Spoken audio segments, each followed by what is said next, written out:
नमस्कार, मेरे channel super प्रदर्शन में आप लोग का बहुत बहुत स्वागत है। जैसा कि अभी आपने देखा, उत्तर प्रदेश में शिक्षा व्यवस्था को लेकर के लखनऊ जनपद के अंदर मैं शासकीय विद्यालयों में जा करके वहाँ के प्रधानाचार्य, वहाँ के शिक्षक और बच्चों से बात करके विद्यालय परिसर की यथास्थिति से एक वीडियो के माध्यम से आपको अवगत कराते चला आ रहा हूँ।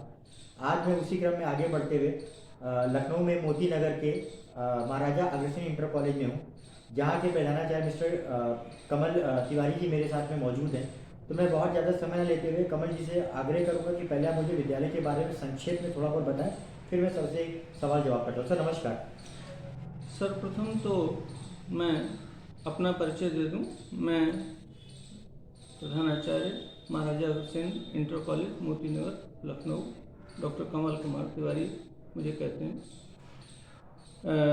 इस चैनल के माध्यम से मैं श्री अविनाश वर्मा जी का, जो कि सुपथ प्रदर्शक चैनल से आए हुए हैं, मैं उनका हृदय से आभार व्यक्त करता हूं। धन्यवाद सर। कि उन्होंने मेरे विद्यालय को चुना और मेरे विद्यालय के बारे में जानने का प्रयास किया। पहले तो मैं अविनाश जी आपको बता दूं कि मेरा विद्यालय महाराजा अग्रसेन इंटर कॉलेज मोती नगर लखनऊ, जिसका पूरा नाम है, ये 1930 का स्थापित है। 1930 में इसकी स्थापना हुई थी और तात्पर्य यह है कि ये बहुत ही प्राचीन और नामचीन विद्यालयों में से एक है। ये जनपद लखनऊ में ही नहीं, ये पूरे प्रदेश के अग्रणी विद्यालयों में से है। यहाँ पर हमारे विद्यालय में बहुत से मेधावी छात्र हमारे विद्यालय से निकले हैं और जिनकी एक आप लॉन्ग लिस्ट आप देख सकते हैं हाई स्कूल और इंटरमीडिएट की, जिन्होंने बच्चे हमारे मेरिट में जो बच्चे आते रहे हैं गत वर्षों में। एक समय था जब हमारे विद्यालय में प्रवेश सामान्यतया नहीं हो पाते थे। जो मेरिटोरियस बच्चे होते थे उन्हीं के प्रवेश हो पाते थे, सामान्य बच्चों का प्रवेश मुश्किल हो जाता था। मैं आपको बता दूं, मेरे विद्यालय में आर्ट्स, साइंस, कॉमर्स और व्यावसायिक शिक्षा, जिसमें कि अंकेक्षण और टाइपिंग ट्रेड की शिक्षा दी जाती है, ये शिक्षा प्रदान की जाती है हमारे विद्यालय में इंटरमीडिएट क्लासेस तक। और इसके अतिरिक्त विद्यालय अनुशासन के लिए मशहूर रहा है। एक समय था जब बहुत ही कहना चाहिए कि एक नाम था शिक्षा विभाग में भी और पूरे प्रदेश में। अन्य चीज़ों के बारे में बता दूं, मेरे यहाँ एक बहुत अच्छा पुस्तकालय है, अच्छी लैब्स हैं, भौतिक विज्ञान प्रयोगशाला है, रसायन विज्ञान प्रयोगशाला है और जीव विज्ञान प्रयोगशाला है। किंतु इन सारी चीज़ों के अतिरिक्त एक कुछ समस्याएं भी हैं जो इनके बारे में मैं अभी आपसे बात करूंगा। इसके अलावा एक और चीज़ है कि हमारे विद्यालय में एनसीसी एवं स्काउटिंग की भी शिक्षा दी जाती है। गत वर्षों में हमारे विद्यालय से स्काउटिंग में 4 बच्चों ने राज्यपाल पुरस्कार भी पूर्व में प्राप्त किया है। इस तरह से चाहे वो खेल का क्षेत्र हो, चाहे वो स्काउटिंग का क्षेत्र हो, चाहे वो एनसीसी का क्षेत्र हो, हमारे विद्यालय का नाम रहा है। किंतु वर्तमान में संसाधनों की कमी के चलते कुछ समस्याएं जरूर हैं। जैसे कि मानव संसाधन की अगर मैं बात करूं तो निश्चित रूप से कमी महसूस हो रही है, क्योंकि प्रतिवर्ष हमारे अधिकांश शिक्षक धीरे धीरे रिटायर होते जा रहे हैं और चयन बोर्ड से शिक्षक चयनित होकर के उस अनुपात में नहीं आ पा रहे हैं। हालांकि अभी इसी वर्ष दिसंबर माह में, इसी वर्ष तो मैं नहीं कहूँगा, दिसंबर 21 में 2 विज्ञान शिक्षकों ने ज्वाइन किया है। चयन बोर्ड से वो चयनित होकर के आए और उन्होंने अपना कार्यभार ग्रहण कर लिया है। लेकिन शिक्षकों की कमी लगातार महसूस हो रही है। जिसकी वजह से पठन पाठन में भी कठिनाई होती है। इसके अतिरिक्त चतुर्थ श्रेणी कर्मचारी तो बहुत ही कम है, क्योंकि इतना बड़ा कॉलेज है, इंटरमीडिएट तक कॉलेज चल रहा है, जिसमें संबद्ध प्राइमरी भी चलता है, कक्षा 1 से 5 तक बेसिक विभाग है, और जिसमें कि अब मात्र 5 शिक्षिकाएं बची हैं, और उसमें से भी एक शिक्षिका अभी मार्च में जो है वो रिटायर हो जाएंगी। तो इस प्रकार से मात्र 4 शिक्षिकाएं हमारी बेसिक सेक्शन में बचेंगी। तो आप समझ सकते हैं कि शिक्षकों की कमी हो रही है। और इसके अतिरिक्त चतुर्थ श्रेणी कर्मचारी भी एक समय था जब करीब 22-23 चतुर्थ श्रेणी कर्मचारी पहले होते थे, लेकिन आज हमारे पास मात्र 7, वर्तमान में मात्र 7 शिक्षणेतर कर्मचारी हैं, जिनमें से कि एक सफाई कर्मचारी है, और बाकी लैब्स में भी एक अटेंडेंट होना चाहिए, लेकिन पर्याप्त नहीं हो पा रहे हैं। पर्याप्त संख्या न होने की वजह से बड़ी कठिनाई महसूस होती है। और लाइब्रेरी में भी एक चतुर्थ श्रेणी कर्मचारी की आवश्यकता है, लेकिन कुल मिलाकर के किसी तरह से सामंजस्य बिठा करके कार्य किया जा रहा है। तो मैं विभाग से अथवा शासन से अथवा प्रबंधन से मैं यही अपेक्षा करता हूँ कि इस संबंध में थोड़ा सा विचार जरूर करें, जिससे कि सुचारू रूप से संचालन हो सके। इसके अलावा जो हमारे यहाँ पहले कंप्यूटर की शिक्षा भी दी जाती थी, लेकिन अब ICT योजना खत्म हो गई है, जिसके चलते पहले एक शिक्षक मिला हुआ था, लेकिन अब वर्तमान में कंप्यूटर का भी कोई शिक्षक न होने के कारण ये भी एक दिक्कत आ रही है। तो जबकि आज का समय डिजिटल युग है, जिसमें कि कंप्यूटर का एक अपना महत्व है, सारी चीज़ें ऑनलाइन होती जा रही हैं, जिससे कि जो डे टू डे अफेयर्स हैं, जो रोज़मर्रा की गतिविधियां हैं, या कह लीजिए कार्य हैं रोज़मर्रा के, उनको चलाने में भी कठिनाई हो रही है। तो मेरा सुझाव है कि विभाग को एक कंप्यूटर शिक्षक का पद सृजित करते हुए एक कंप्यूटर शिक्षक की व्यवस्था यदि संभव हो सके तो बहुत अच्छा रहेगा, ऐसी मैं आशा करता हूँ। और इसके अतिरिक्त जो संसाधन हैं, आर्थिक संसाधनों की भी अगर बात की जाए तो डे टू डे काम चलाने में बड़ी कठिनाई अनुभव होती है, क्योंकि सरकारी फीस हमारे विद्यालय में ली जाती है। इसके अतिरिक्त एक भी रुपया किसी भी बच्चे से अतिरिक्त नहीं लिया जाता है। और ऐसी स्थिति में चूंकि अब ये कंप्यूटर युग है, सारी चीज़ें ऑनलाइन हो रही हैं, तो चाहे बच्चों का रजिस्ट्रेशन कराना हो या और भी तमाम UDAS का कार्य है, या और भी तमाम ऐसी गतिविधियां हैं जो कंप्यूटर के माध्यम से ही संचालित करानी पड़ती हैं।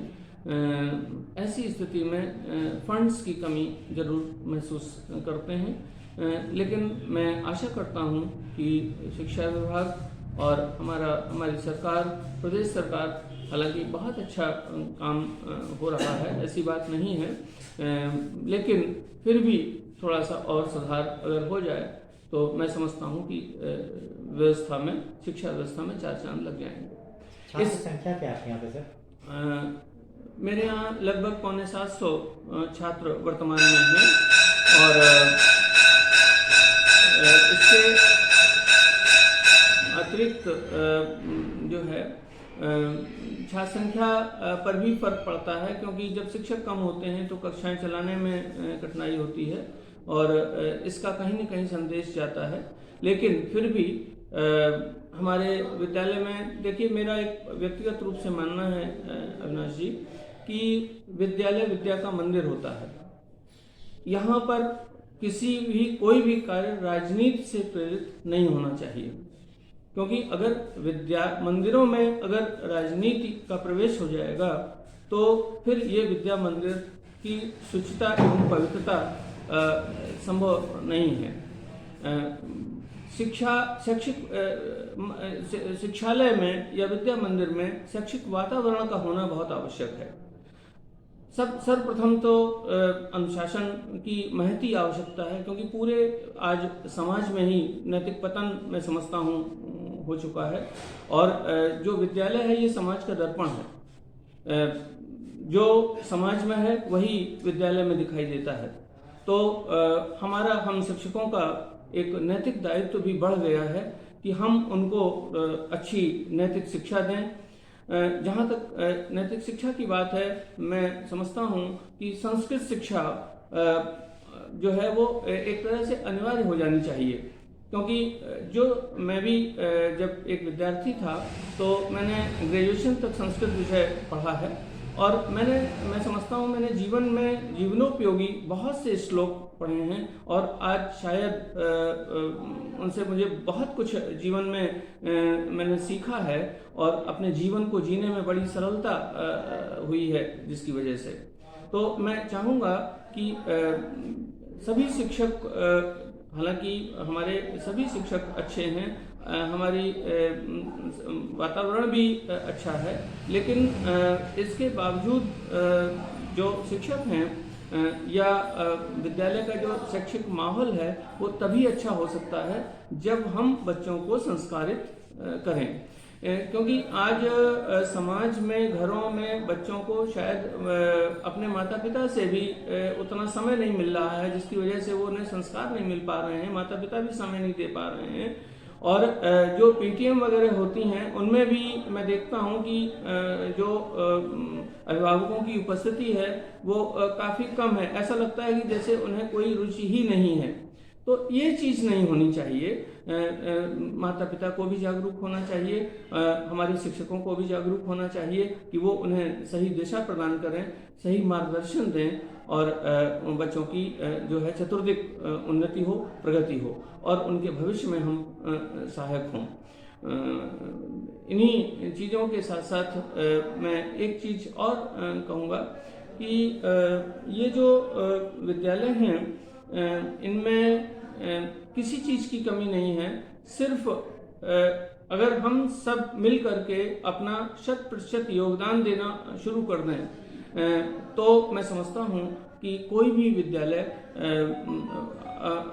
फर्श से अर्श पर पहुँच सकता है, और इसमें सभी का योगदान होता है, चाहे वो छात्र हों, चाहे वो शिक्षक हों, चाहे वो शिक्षा विभाग हो, चाहे वो हमारी सरकार हो, चाहे वो समाज हो, चाहे वो अभिभावक हों, वो सभी का बच्चों की प्रगति में योगदान होता है, और सभी को हर तरह से योगदान करना चाहिए। इसके अतिरिक्त जो पठन पाठन की व्यवस्था है इसमें भी जो है मैं समझता हूँ कि सुधार हो सकता है अगर हम सभी लोग जो है इस दिशा में सार्थक कदम उठाएं, तो निश्चित रूप से सफलता मिल सकती है और प्रगति हो सकती है। इस चैनल का एक मुहिम है कि जब भी हम किसी भी विद्यालय में जाते हैं जी, तो पहले वहाँ के प्रधानाचार्य जी से हम अनुमति लेते हैं, ताकि हम वहाँ के जो भी शिक्षा व्यवस्था विद्यालय में दी जा रही है, तो आपसे मैं अनुमति चाहूँगा कि मैं आपके विद्यालय में आया हूँ तो आपके शिक्षकों से, बच्चों से बात कर सकूँ, कक्ष में जा करके उनके विद्यालय परिसर को देख सकूँ। आपके यहाँ पे जो विद्यालय में सुविधाएं दी जा रही हैं वो मैं एक वीडियो के माध्यम से लोगों के समक्ष प्रस्तुत कर सकूँ, तो क्या और आज प्रधानाचार्य मुझे इसकी अनुमति देते हैं कि मैं जा करके बच्चों और शिक्षकों से बात करके विद्यालय के भ्रमण कर सकूँ? बिल्कुल वर्मा जी, आपका पूरा अधिकार है, आपका विद्यालय है, आपका स्वागत है और अभिनंदन है इस विद्यालय में। आप बिल्कुल विद्यालय में भ्रमण कर सकते हैं और वास्तविकता को देख सकते हैं, जान सकते हैं, और मैं आपका इस बात के लिए हृदय से स्वागत करता हूं कि आपने हमारे विद्यालय को चुना, आप हमारे विद्यालय में आए और आप हमारे विद्यालय के बारे में अधिक से अधिक जानकारी हासिल करना चाहते हैं। मैं आपका हार्दिक स्वागत करता हूं। सर बहुत बहुत धन्यवाद। जैसा कि अभी प्रधानाचार्य जी ने मुझे अनुमति दे दी है कि अभी मैं जा करके विद्यालय परिसर को देख करके वहाँ के बच्चों और शिक्षकों से बात करके विद्यालय की यथावत स्थिति को आपसे अवगत करा सकूँ, तो मैं अभी चल करके मैं एक बार बच्चों से मिलता हूँ, शिक्षकों से बात करता हूँ। बहुत बहुत धन्यवाद। मैं तो एक चीज़ और कहना चाहूँगा कि ये बच्चे गरीब तबके से आते हैं, गरीब घरों से आते हैं। तो जैसे हम अपने बच्चे को अगर दून स्कूल में पढ़ाना चाहते हैं, अच्छे से अच्छी शिक्षा प्रदान करना चाहते हैं, उनको एक अच्छा नागरिक बनाना चाहते हैं, उनके लिए हम नए नए सपने संजोते हैं, तो हमें इन बच्चों के लिए भी हमें कुछ करना चाहिए। ये हम सभी का एक पुनीत कर्तव्य है। और शिक्षा ये तो बहुत ही पुनीत कार्य है। शिक्षा दान करना, मैं समझता हूँ शिक्षा दान महादान है, और इस में हम सभी को शरीक होना चाहिए, हम सभी को शामिल होना चाहिए, हम सभी को हृदय से प्रतिभागिता करनी चाहिए और पुण्य कमाना चाहिए। मैं तो यही कहूँगा, जीवन में शिक्षक बनना एक अपने आप में मैं समझता हूँ एक बहुत बड़ी उपलब्धि है, क्योंकि ये शायद ये दर्जा सबको नहीं मिलता।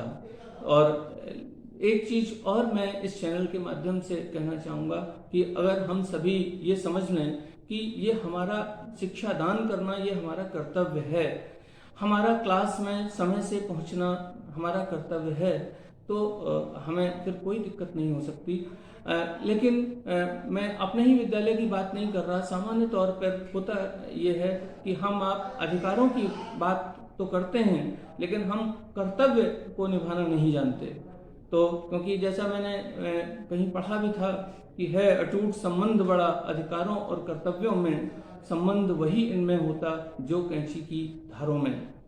तात्पर्य यह है कि हमें अपने कर्तव्य के लिए सजग होना चाहिए, हमें कर्तव्यनिष्ठ बनने का प्रयास करना चाहिए, और तभी हम डॉक्टर संपूर्णानंद जैसे शिक्षाविद, महान शिक्षाविद जो हुए हैं, स्वामी विवेकानंद जी जैसे जो महामनीषी हुए हैं हमारे देश में, हम तभी हम उनके सपनों को साकार कर सकते हैं, तभी हम बच्चों के प्रति हम न्याय कर सकते हैं।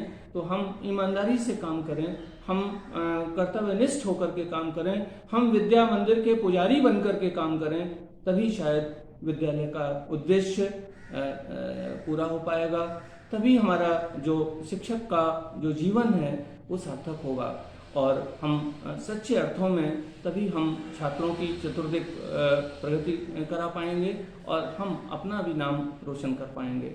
बहुत बहुत धन्यवाद अविनाश जी, आपने हमारे विद्यालय को समय दिया।